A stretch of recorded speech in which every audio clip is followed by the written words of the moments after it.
রাজধানীর মহাখালীতে সাততলা বস্তির আগুন নিয়ন্ত্রণে এসেছে। বুধবার ভোর ৫টা ২০ মিনিটে আগুন নিয়ন্ত্রণে আসে বলে নিশ্চিত করে ফায়ার সার্ভিস।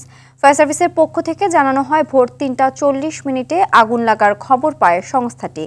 ১০ মিনিটের মধ্যে ফায়ার সার্ভিসের প্রথম ইউনিট ঘটনাস্থলে গিয়ে আগুন নিয়ন্ত্রণে আনার কাজ শুরু করে। পরে মোট ৮টি ইউনিটের চেষ্টায় আগুন নিয়ন্ত্রণে আসে।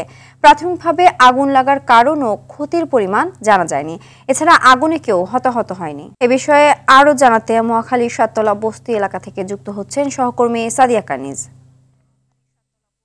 সাদিয়া, আগুনের কারণে এখন কি পরিস্থিতি?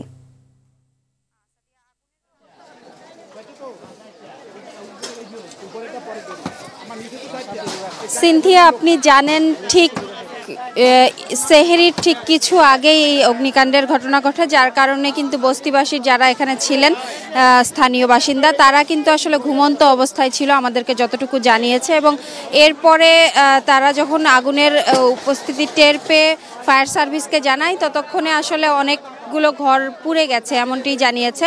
এরপরে ফায়ার সার্ভিসের প্রায় ৮টি ইউনিটের চেষ্টায় প্রায় ২.৫-৩ ঘন্টার চেষ্টায় কিন্তু এই আগুন নিয়ন্ত্রণে আসে। এরপরে ধীরে ধীরে অগ্নি নির্বাপন হয়। এখন পুরোপুরি কিন্তু এখন আর আগুনের উপস্থিতি নেই, তবে জায়গায় জায়গায় দু এক জায়গায় একটু ধোঁয়া উঠছে এমনটি দেখতে পাচ্ছি। এবং বস্তিবাসী যারা আছেন তারা তাদের শেষ যে সম্বলটুকু, দু একটি জিনিস যতটুকু বেঁচেছে তা কিন্তু খুঁজে বের করার চেষ্টা করছে। আপনি দেখতেই পাচ্ছেন যে এখানে টিন আছে, তাদের যতটুকু পোড়া যতটুকু যেখান থেকে বের করা যায় সেটুকু কিন্তু বের করার চেষ্টা করছে। এবং আপনাকে একটু জানিয়ে রাখি যে এখানে যখন আগুনের ঘটনা ঘটে সেই সময় কিন্তু এখানে একটি ট্রান্সমিটার বাস্ট হয়ে যায়।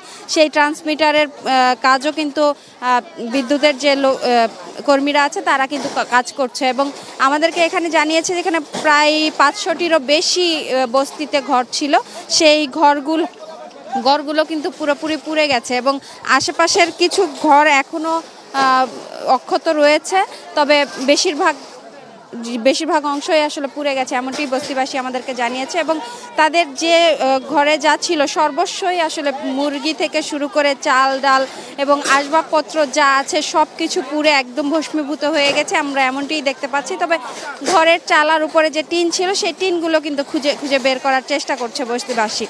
এবং আপনাকে একটু বিষয় জানিয়ে রাখি, এই সাততলা বস্তিতে কিন্তু এবারই প্রথম নয়, এর আগেও বার কয়েক আগুন লেগেছে। এবং রাজধানীতে আগুন লাগলে একটি বিষয় আমরা সবসময়ই লক্ষ্য করি যে পানির উৎসের স্বল্পতা। সেই পানির উৎসের স্বল্পতার কারণে কিন্তু আগুন নেভাতেও অনেক বেগ পেতে হয় ফায়ার সার্ভিস কর্মীদের।